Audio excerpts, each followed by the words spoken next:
কাঁটাতারের বেড়া। আমার এক বন্ধু, আমরা রয়েছি বাংলাদেশের পাহাড়ে। সাহস সঞ্চার আমার চ্যানেলটি স্বাবলম্বী হওয়ার জন্যে। এখানে কোনো নেটওয়ার্ক নেই, নেটওয়ার্কের বাইরে চলে। ছোটো ভাই সজীব তাদের বাড়ির দিকে কিছুটা।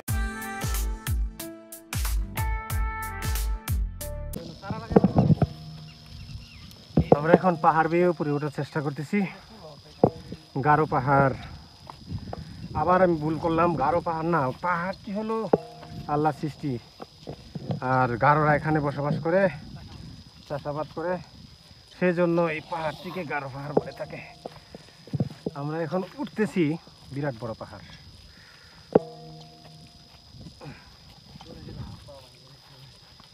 দোয়া করেন আর আপনারা আমাকে ধরেন যাতে করে আমি নিচে না পড়ে যাই। বন্ধুরা, ইন্ডিয়া থেকে আসলাম বাংলাদেশে। বাংলাদেশের পাহাড় পাহাড় পাহাড় আর পাহাড়, আল্লাহর সৃষ্টি পাহাড়। আল্লাহ বলতে করছি, দেখেন আকাশটা কত সুন্দর, পরিষ্কার পরিচ্ছন্ন।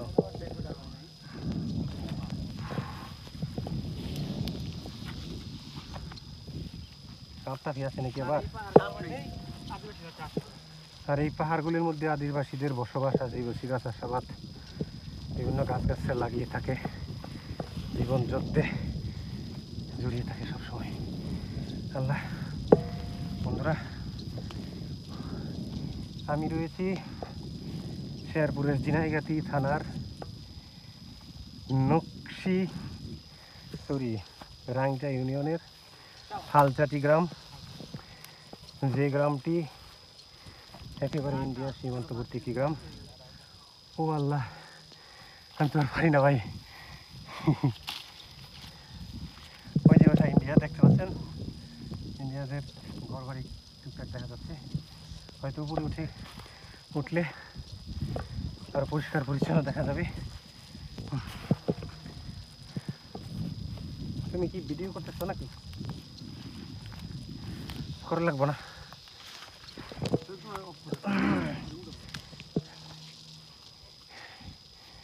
আমরা উপরে উঠে গেলাম।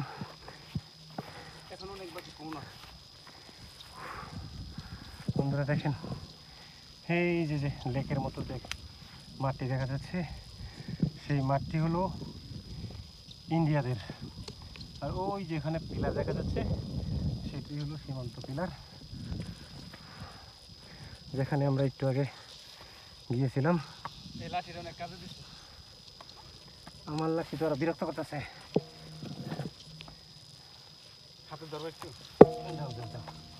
বন্ধুরা, সবাই ভালো থাকবেন, আমার জন্য দোয়া করবেন, আর আমার চ্যানেলটি সবাই সাবস্ক্রাইব করবেন। এখানে গাছ ছিল, সেই গাছগুলি বিক্রি করা হয়ে গেছে। আবার নতুন করে যে এখানে বসার মতো একটা মাচা রয়েছে, সেখানে একটু বসে হালকা বিশ্রাম করে তারপরে আবার রওনা দিব ইনশাআল্লাহ। কত সুউচ্চ পাহাড়। আর ওই যে দেখেন ইন্ডিয়াদের কাঁটাতারের বেড়া, একদম কাছে দেখতে পাচ্ছেন। আশা করি সবার কাছে এই ভিডিওটি ভালো লাগবে। বন্ধুরা, আমি খুব হাঁপাচ্ছি, কারণ এই যে পাহাড় দিয়ে উপরে উঠলাম, হাজারের শখ নিয়ে আমি উপরে উঠলাম। দেখেন এখানে পাহাড়ি বাইরে এখানে একটা বসার মতো বেঞ্চ তৈরি করছে জঙ্গলি কাঠটার দিয়ে। আমার এক বন্ধু, সফর সঙ্গী বন্ধু, তবে খুব দুষ্ট, আমার এই ভিডিও করার সময় খুবই বিরক্ত, ডিস্টার্ব করে থাকে।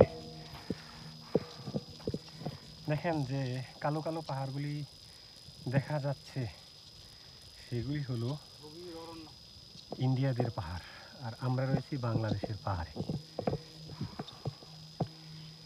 দেখেন যে বড় বড় পাহাড়গুলি দেখা যাচ্ছে, সেই পাহাড়গুলি হলো ইন্ডিয়ার মেঘালয়ের পাহাড়।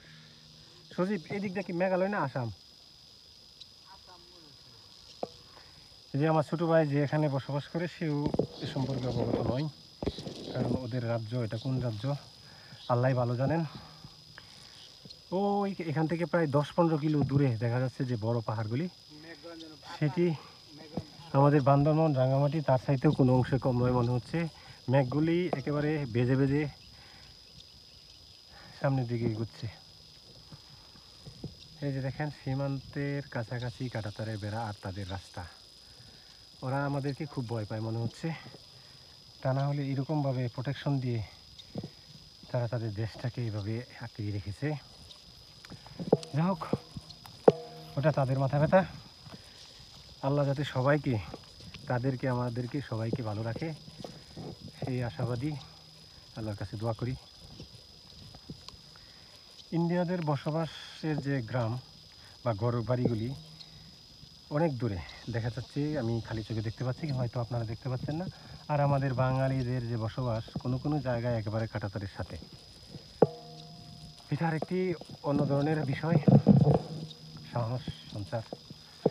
আমরা একবারে বাংলাদেশের ঝিনাইগাতির রাঙ্কিয়া ইউনিয়নের হালচাটি গ্রামে রয়েছি। ওপারে রয়েছে ভারত, এপারে বাংলাদেশ। আর যে পাহাড়গুলি দেখতে পাচ্ছেন সেটি বাংলাদেশের গারো পাহাড়, গারোদের বসবাস এখানে।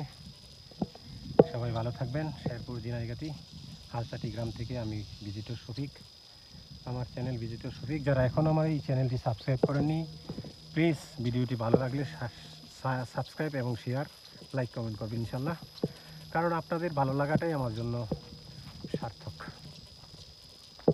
তবে অনুরোধ করছি, আমার এই ভিডিওটি ভালো লাগলে আমার অন্য ভিডিওগুলি দেখবেন, যেগুলো আমাকে অনুপ্রেরণা যোগাবে আমার চ্যানেলটি স্বাবলম্বী হওয়ার জন্যে। ইন্ডিয়াদের নেটওয়ার্ক সিগন্যালের যে টাওয়ারগুলি দেখা যাচ্ছে, যে পাহাড়ে পাহাড়ে অনেক দূরে দূরে দেখা যাচ্ছে, ওরা এখানে প্রচুর পরিমাণে নেটওয়ার্ক সিগন্যাল টাওয়ার তৈরি করে রেখেছে। আর আমি এখন যে জায়গায় রয়েছি একেবারে নেটওয়ার্ক বিচ্ছিন্ন, এখানে কোনো নেটওয়ার্ক নেই। নেটওয়ার্কের বাইরে চলে আসলাম। আমি আমার বাসায় ফোন দিব ওরকম পরিবেশ এখানে নেই। এখন যদি আমার বাড়িতে কথা বলতে হয়, যোগাযোগ করতে হয়, তাহলে আমি আবার যেখান থেকে আসছি, ওই যে আমার ছোটো ভাই সজীব, তাদের বাড়ির দিকে কিছুটা এগুলে হয়তো ইনশাল্লাহ নেটওয়ার্ক আসবে। বন্ধুরা, খুব ভালো লাগলো, কিন্তু আমার খুব কষ্ট হয়েছে। আপনাদের হয়তো ভালো লাগতেছে, কিন্তু আমার খুবই কষ্ট হয়েছে এই পাহাড় ভিউ করে ওঠার জন্য। যাই হোক, আপনাদের ভালো লাগাটাই আমার জন্য ভালো। এই যে আমার এই দুষ্ট বন্ধুটি অন্য একটা মুড নিয়ে, ভাব নিয়ে যে চলে যাচ্ছে একটা লাঠি নিয়ে, বোঝাইতেছে যে সে খুব সাহসী, কিন্তু না, সে খুব ভয় পায়। খুব ভয় পেয়ে পেয়ে সে সামনে যাচ্ছে, কারণ এক পাহাড়ি ভাই বললো যে কোনো সময় কিন্তু হাতি চলে আসতে পারে, আক্রমণ করে বসে থাকবে। সেজন্য আমার খুব ভয় হয়। বন্ধুরা দেখেন, এই সমস্ত এলাকা, যে এলাকায় বসবাস করা খুবই মুশকিল, কিন্তু আদিবাসী এই যে ভাইরা, তাদের এটা কোনো বিষয় না, তারা এখানে থাকে। আমি গতকালকে আমার যাত্রা শুরু করেছিলাম ময়মনসিংহর ভালুকা থেকে। ভোর 5:20 ওরকম সময় রওনা দিলাম। তারপর 7টা-8টার দিকে নেত্রকোনা শহরে পৌঁছলাম। নেত্রকোনা নাস্তা সেরে আবার চলে গিয়েছিলাম এই বর্ডারের সীমান্তবর্তী এলাকা দিয়ে কলমাকান্দার দিকে, লেঙ্গুরা, কালিকাপুর, সেদিক দিয়ে ঘোরাফেরা করার পর, ভিডিও করার পর আবার চলে আসলাম দুর্গাপুর সোমেশ্বরী নদী পার হয়ে বিজয়পুর এবং বিরিশিরি দেখার পর যাত্রা শুরু করলাম নাকুগাঁও, পানিহাটা, মধুতিলা এবং গজনি, এই সমস্ত এলাকার উদ্দেশ্যে। যার কারণে আমাদের বেলা শেষ হয়ে গেছিলো। আমি আমার ছোটো ভাই সজীব, আত্মীয়, ওদের বাড়িতে আমার বন্ধুকে নিয়ে আজকে রাত্রি ছিলাম। থাকার পর আবার ভাবলাম যে এরকম একটা কাছাকাছি সুন্দর জায়গায় চলে আসলাম, এই পাহাড়ি জীবন বৈচিত্র্য এবং এই পাহাড়ি এলাকা, পাহাড় প্রকৃতি সমস্ত একটা ভিডিও করি আপনাদেরকে দেওয়ার জন্য। বন্ধুরা, আশা করি আমার এই ভিডিওটি সবাই দেখতেছেন, সবার কাছে ভালো লাগতেছে। দেখেন, আমরা কিন্তু অনেক উপরে চলে গেছিলাম, এখন আবার নামতেছি।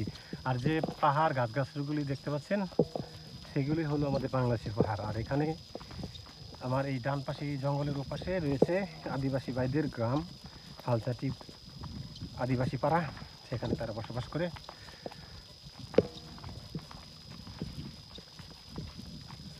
আমরা পাহাড় বেয়ে নিচে নামতেছি। আচ্ছা, আমরা যাওয়ার সময় কোন দিক দিয়ে গেলাম? ও, আমরা যাওয়ার সময় বন্ধুরা ওই ওই দিক দিয়ে আমরা চলে গেছিলাম, আর আসলাম এই পাহাড় বেয়ে এই দিক দিয়ে। যাই হোক, এই দিক দিয়ে রাস্তাটা ওই এলাকার থেকে একটু ভালো। আমরা তো হালসাটি গ্রামে রয়েছি না?